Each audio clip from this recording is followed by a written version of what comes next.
Hey there, welcome to Leadership Portraits. My name is Jennifer Wright. I am your host, and I'm here today with Jason Morris. Jason is a Six Sigma Black Belt. He is a transformation leader. He has spent his career working with various organizations doing business process and improving organizations. And I'm really excited to talk to him today because he's got some really great insights on becoming a leader and being a leader. And what's great about what Jason has done is that his leadership involves not only leading his own teams, but it actually involves like influential leadership, like leading teams of people that don't necessarily report to you. So, which is an important part of leadership. So I think that's he's got some important, interesting insights around that. So welcome, Jason. Thank you. I appreciate it. Thanks for the kind opening. Oh, thank you. So tell us. I gave a little intro about you, but tell us a little bit about yourself. Tell us, a little bit about who you are. Sure. So I have spent my career in a lot of different, as you mentioned, industries, a lot of different roles. I've been in sales, I've been in account management, I've been in finance auditing. The last probably 10, 11 plus years, as you mentioned, I've been in transformation type roles. Lean Six Sigma, process improvement, continuous improvement, change management, project management. I really started that journey in my last 3 years at General Electric. I was with GE Capital for a little over 10 years, and I was a Lean Six Sigma black belt the last three. So if there's any organization that you're going to learn the methodology one way or the other, GE was it. So I learned a lot, met a lot of great people there. I was in Chicago at the time, and my wife wanted to move back down where the weather is a little bit warmer. So I moved back down to McKesson, down to Atlanta, and got a job with McKesson. It was a very similar role, black belt, transformation type leader. What was great about that is they also had a green belt program where I wasn't only able to lead large projects, but I was also able to teach individuals about Lean Six Sigma, about process improvement, help them identify root cause analysis within their world. So again, I kept with that transformation theme. I took a role after that with Pfizer up in Alpharetta, where I had direct reports. That was geared towards credits, the credit union, professional services business. So a lot of project management, demand management, capacity planning. And then I took on a role with Ultimate Software. And Jennifer, I know you're very familiar with this. Ultimate and Kronos merged to form what we now have as UKG. And I led the process team through that merger within the transformation organization. So yeah, a lot of different industries, a lot of different backgrounds within transformation these last probably 11 plus years. Yeah, so full disclosure, Jason and I actually worked together at Ultimate Software, which then became, UKG after the merger. So I will have to say, Jason, you are probably one of the most even-tempered people I've ever worked with. Thank you. I think, there've been so many times, of course, there's always stressful things that happen in jobs, but and I think that's a mark of, one of the things that it kind of takes to be a good leader is to kind of be able to handle things in a good humored way. Yeah. And in a way that, can kind of uh, take these things and help to take the stress out of it. And I think that's one of the skills that you have as a leader is to be able to address like even like really stressful things and really difficult things and conflict in a way that that really kind of makes it easier for people. Yeah, I think you have to, otherwise you'll go crazy. Yeah. You gotta, you gotta liven it up and You'll yeah, make other people absolutely. crazy. Exactly. Yeah. Yeah. So tell me a little bit about just kind of general your thoughts on leadership. What are some of the things that you think it takes to be, kind of along that same lines? What are some of the other things that you think it takes to be a good leader? Yeah, I think two things stick out. One's empathy. Mm, I think one of the things I'm fortunate to have is empathy. As I've taken the DISC test and the Strength Finders, empathy is always in that top three for me. It's just understanding and making sure the team understands that you support them both professionally and personally, that you'll support them throughout whatever journey they're on. So I guess, just trying to relate to make sure they understand that you have their back. And the second one I would say is trust. Don't micromanage the team. Let them do their work. I've told the team before, like I trust you. If you make a mistake, I'll have your back. If you provide the logic, why you did something, I'll support you. Yeah, just having that open line of communication, being transparent, and then just trusting one another, because we're all in this together to make sure that we're all working towards the same goal. yeah. It's interesting, we used to talk a lot about soft skills. Yeah, Now we talk a lot about emotional intelligence, yeah, which tends to be a big trend. And to me, empathy is really kind of one of the things that's at the center of yeah. emotional intelligence. I think so too. Absolutely. Yeah, Yeah. And I mean, if I think we've gotten away from the days of the micromanager and the old school management techniques. yeah. And I think, really kind of we have to understand what people are going through now. And it's not always just about the work. It's No, yeah. everything, people's entire lives. Yeah, I think especially with 2020, with the pandemic and everything that happened, people working from home, there's so many things going on behind the scenes that we just don't know about. And so I think, yeah, being empathetic to that and trying to really understand that. And I think that's key. I think that's very important. Yeah, I agree. I agree. So tell me a little bit about, so I alluded to it earlier. Um, there's something about, I call it influential leadership. So to me, it's the leadership that happens when when you have responsibility for something, or you have responsibility for people who don't intrinsically have a reason to do what you ask them to do. So they don't report to you. You're not doing their performance reviews. Um you're leading teams, but these are teams of people from across the organization. I think that kind of leadership is, in some cases, tougher, Yeah.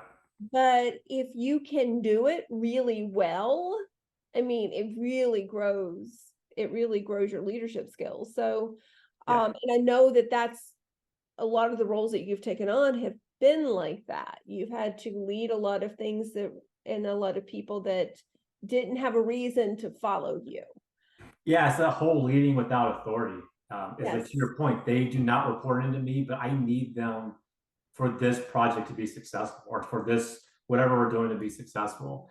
Yeah, I think that's the whole, just trying to get them on board, open lines of communication. We're all in this, we got one goal we're working towards. So yeah, I think that's a lot tougher than having the direct reports, in my opinion. Yeah, I agree. I agree. What would you say are some of the key skills that you need to be able to lead in that way?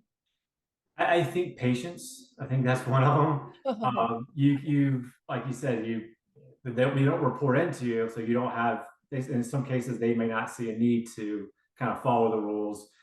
So patience and making sure that they understand what you're trying to do. Again, I go back to that trust, open communication, transparency. You know, explain to them why they're part of the project, why they're an important piece of it. They're there for a reason. They know something. There's SME within part of that process. You need them there. But yeah, I think just that open communication, and yeah, just keeping them on track. Here's what we're doing. Here's why we're moving forward, and yeah, just trying to keep them moving forward. Yeah, yeah, I agree. And it is not always easy. No, not at all. No. So um tell me a little bit about one of your proudest moments or a moment where you felt like really successful as a leader. Yeah, I think the one that really sticks out to me is when we launched the Lean Six Sigma program at UKG. That concept was not something we were asked to do. We, as a team, we saw a need for it, and we decided to go for it, put a stake in the ground, and just do it. And so the team and I we worked hard to build that from scratch. We started with the tools and the templates, and then we started getting to the nitty gritty. What's the vision? What's the mission? What does the cadence look like? Who can we mentor? Where do we start? Who needs to be the sponsor? So growing that program from scratch to where it went, I was really proud of the team of what we were able to accomplish. We presented it out. If we were given an opportunity to talk about it, we took advantage of it. We went everywhere and we presented it. And at the end of the day, yeah, everyone that was within that program really saw benefit from it. Because I think the team and I really recognize that everyone benefits from a basic understanding of what continuous improvement is. Um, if you just question what you do on a daily, weekly, monthly basis, what you're doing is not flawless. There's going to be issues. There's going to be things you can solve for and get better at. So we really pushed that, and yeah, I'm really proud of what we were able to accomplish. And we had a wait list, and yeah, people really took to the program, really enjoyed it.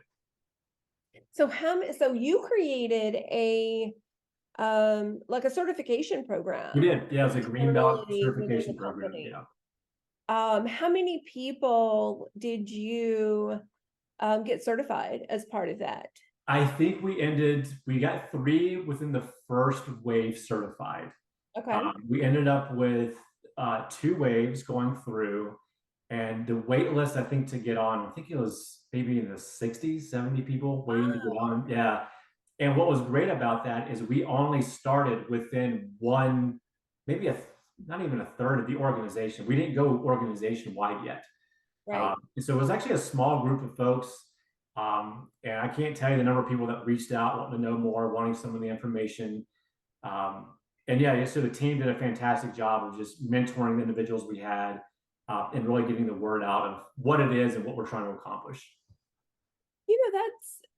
That's pretty significant considering um what Six Sigma does. For anyone who's not aware of it, what Six Sigma does is it looks at improving um, your operations or your processes, which for some people can be kind of scary. Yeah, absolutely. Uh, a lot of people have misconceptions of what those improvements bring. Sometimes they think, if you start improving your process, you're going to start eliminating people. So there's a lot of nervousness that goes around anytime you start talking about efficiency and improvement and those kinds of things. Yeah, I think that's a great point. I think that's one of the challenges when you mention transformation. If transformation is involved, and it's your department or your function, whatever that may be, they hear process improvement, they hear change management.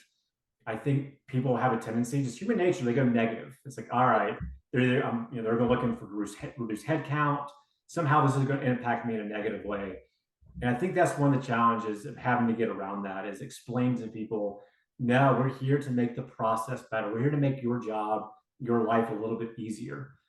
So if we can reduce some of this burden off of you, we can free up other space where you can focus your time more efficiently. Yeah, yeah. I love it.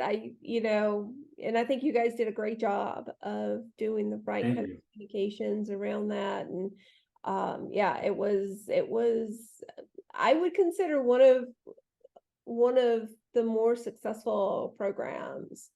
Yeah, we were passionate about it. We worked almost on a daily basis between projects, between our actual work to get that launched. And yeah, we capitalized on everyone's background. My background with GE McKesson, the team had similar backgrounds, and so I think it was a success. Awesome. Awesome. So if we kind of look at the flip side though, so that was something that went really well. Do you have any stories of any times you felt like really challenged as a leader?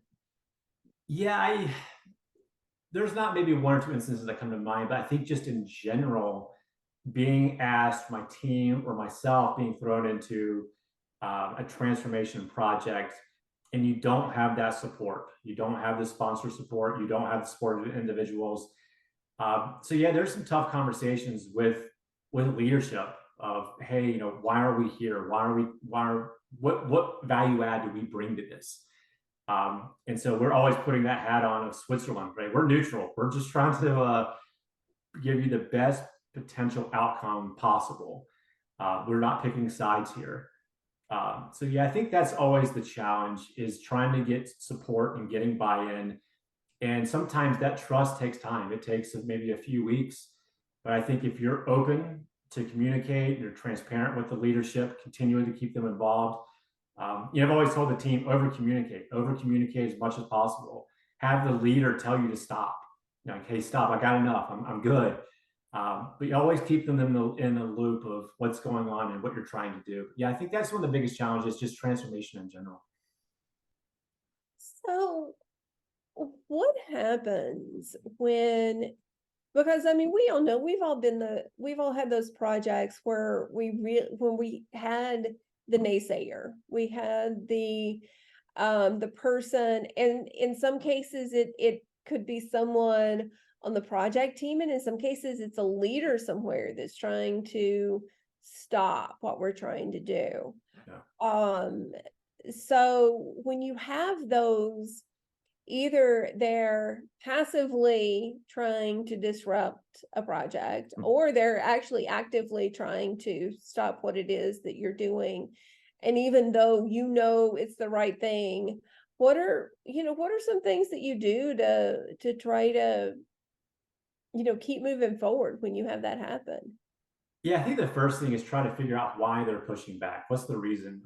Is it based off a prior experience? Is it just, is it political? Who knows what the issue is? But finding out why they're pushing back. And one thing I like to do, if they're saying that, hey, my process is better, there's no issues here, is to leverage that. Almost, I don't want to say it, but play to their ego a little bit. It's like, all right, if your process works as you say it is, let's leverage that as a best practice, and let's see if we can incorporate that into what we're trying to do. Get them to understand that we're not looking to start from the very beginning. Let's take on what they have and just use that as kind of a starting point. But yeah, I think just trying to make sure you hear them out, you listen to what they have to say, and keep them in the loop. Address the concerns that they have. Yeah, at the end of the day, whatever data you have, that's the key piece of it too. Is showing them with numbers. Remove the feelings from it and all of that. Use actual data, actual facts to prove, hey, this is what we have here. Here's where we're trying to go. We can't do it with this process. We need to do this in order to get there. So a little bit different question. How do you, for yourself or for your team, because I think we all kind of get it, how do you combat that kind of battle fatigue that we end up having? Because I mean, when we get in those situations where we've got someone or a team or something where we're really kind of running into these challenges, it's easy to get tired. And it's easy sometimes to kind of throw your hands up and say, okay, we're just, and I shouldn't even say it's easy. It's not easy. But how do you kind of combat that sort of fatigue that we get into when we do kind of run into these challenges a lot? Yeah, that's a great question. And I saw that a lot with my team, just with the ambiguity and a lot of things with, the merger, there's a lot of things happening there. And there's a lot of moving parts. And so, in some cases, things are like, all right, it's a little gray area. And so what we would do as a team is we would always keep, we'd have one-on-ones every week just to keep the mood a little bit livelier. Like, look, I understand this is tough. Like, this is not best case scenario. There are some obstacles that we have to overcome here, but we are a team. We are working towards this, and usually it was myself and another manager talking kind of behind the scenes, like, "Hey, here's the issue I see. Can we combat this somehow?" But yeah, I think just making sure that you keep it lively, because it does. To your point, there is burnout involved. It gets Yeah. old after a while, but just recognizing this isn't probably the way that it should be done, and things will get better. And yeah, we just got to overcome this one piece. Once we get through this hurdle, once we accomplish this milestone or this phase, let's move on to something else. But let's work our way through it. Yeah. It gets tough sometimes, especially when Yeah. you're, I know at Ultimate Software and UKG, there was a merger that always creates um lots of things, and Yeah. even things that you can't even predict. But then there's other things that happen, you have new things or change. I think change happens more frequently now than what we've ever Oh yeah. experienced. Oh yeah. And that constant change, it just creates a lot of exhaustion sometimes. Yeah, and I think too, coming on as a new leader, and I think from experience, coming into a role where the folks that are reporting to me have more experience within an industry than I do. I think that sometimes that causes a lot of anxiety too. It's like, who's the new guy? Like, does he know what he's doing? But yeah, I think, yeah, to your point, change is always a little tough. Yeah, yeah, yeah. It can be hard. It can be hard. So, what have you? So, you hate to always bring up like the pandemic and everything, but Yeah. but in reality, it's part of our existence for the last 3-4 years. Anything you learned during that time as a leader, that kind of surprised you, like, oh, I didn't, this wasn't something I was expecting.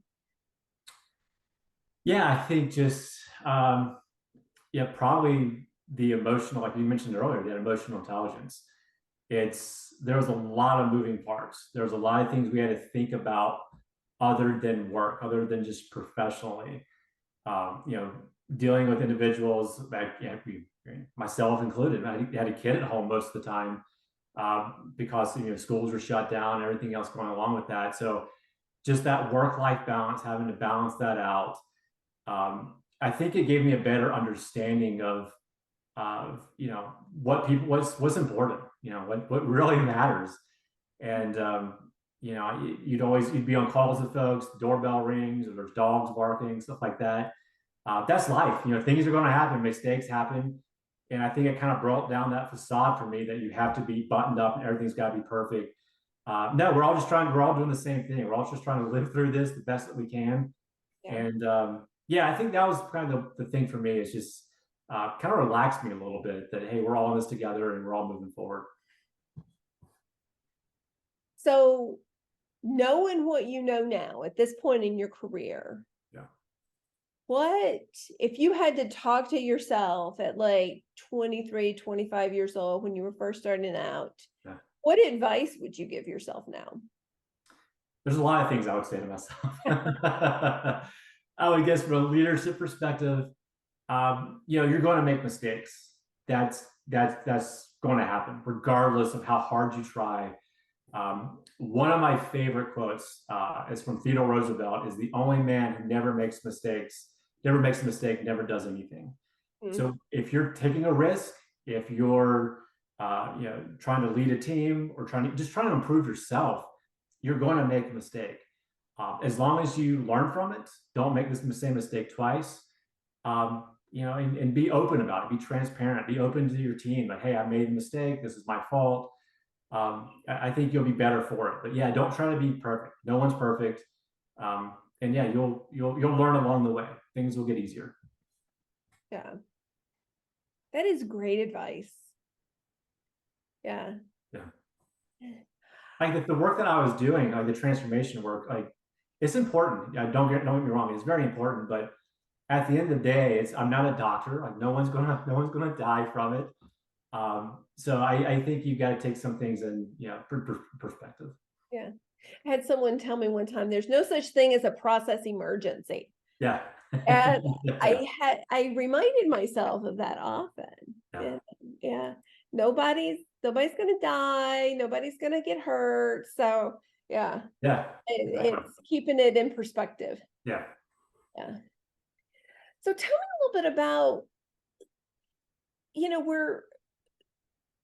we're working beings, but we also have to have our outlets. We also have to have the things that we do that are outside of our Yeah. day to day. What do you do to, I don't know, let off steam or find ways to kind of to get away from the work?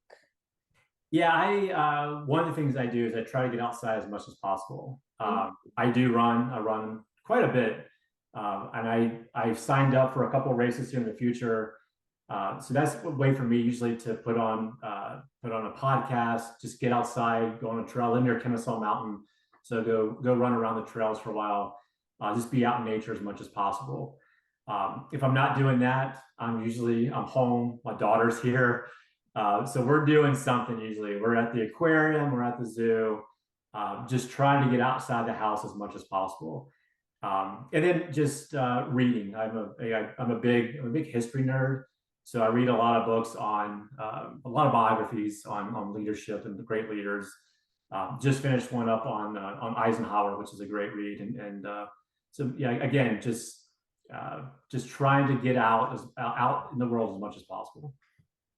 I don't know if it's the same biography, but I recently read an Eisenhower biography as well. He's Really? Okay. fascinating, fascinating. His life story is Yeah, fascinating. it is. It's incredible. Yeah. Yeah, and I've started reading one on Harry Truman. It's called Oh, It's nice. called The Accidental President, which is very good. It's interesting what the decisions like. We have the hindsight, knowing now how history plays out, Right. but some of these leaders, you don't know what's going on in their head and how it's going to play out, which is very interesting to me. Truman has always fascinated me. I mean, you think about what he went through in his presidency. Oh my Yeah. gosh. Oh yeah, some I big mean, the decisions. Yeah. decisions that he had to make Yeah. Exactly. were incredible. Yeah. Yeah. But yeah, Eisenhower's always been um one of my favorite historical figures to Oh kind of yeah. sit Exactly. down Yeah. and read about. Yeah, he's fascinating. Yeah. So speaking of books, I always encourage people to read or listen to podcasts or find different ways to learn. What Yeah. are your kind of, you mentioned podcasts, you mentioned Yeah. reading. Is that kind of the way you choose to take in information? Do you have any recommendations? Yeah, I usually for leadership books, anything Simon Sinek, Jim Collins, the Good to Great series, anything about Dale Carnegie. But yeah, for me, it's again being the runner. I read a bunch of books about running. There's one out. He's got two books out. David Goggins. If you ever have a chance to listen to him on podcasts or read his books, he is a fascinating individual. He is hardcore. Just get out there and do it. Um, really recommend listening to him or reading his books. But yeah, yeah, podcast, any type of history podcast. There's a couple of runners. Rich Roll has a podcast, so listen to just how to better prepare yourself, how to get. One of them he did was about neuroscience. So just any ways to try to get better and be in a happier place. Awesome. I love it. Dave Goggins, he's one that I've been kind of following a little bit recently as well. Yeah. Yeah, he's a beast. He's incredible. Yeah. Yeah. Awesome. All right. So thank you so much for your time. Before we wrap up, is there any other, words of advice or anything you'd like to share around leadership or anything else? Yeah, I think I think it goes along with that continuous improvement mindset is even though you may have the title and the direct reports or whatever, it's uh, constantly ask, to how can I get better? What am I succeeding at? Where can I help? But always, trying to, ask your team, where do I need to get better at? Where do you need me? So I think just asking, surveying the teams, surveying the folks that you work with, doing a 360, I think it helps you get better at the end of the day. And like I said earlier, there's always room for improvement, no matter where you are, whether it's professionally, personally, whatever it may be. So, yeah, I kind of take that to heart and really believe in that. Awesome. Awesome. Well, thank you so much for joining me today. This has been a great conversation, really great insights. And I think the listeners, the readers will enjoy this as well. So Well, I appreciate it. appreciate Thanks it. for having me, Jennifer. Thank you.